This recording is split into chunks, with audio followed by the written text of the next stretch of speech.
Nag-crave na naman ako ng food dito sa Sichu. Nako Sichu ha, baka naman, favorite talaga namin kumain dito. So ito nga yung pwede kang magpaluto, parang shabu-shabu siya pero hindi mo na kailangan magluto. Tapos kukuha ka ng mga ingredients na gusto mong isama dun sa bowl mo. Per grams nga pala yung pagtimbang nito ha. Ito, kumuha na rin ako ng mushrooms, tofu skin.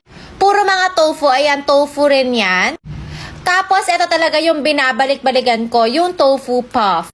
Favorite kasi talaga namin to, kaya ayan, nagpadagdag na rin kami kay ate. Pinadamihan ko na nga para siguradong hindi kami mabitin.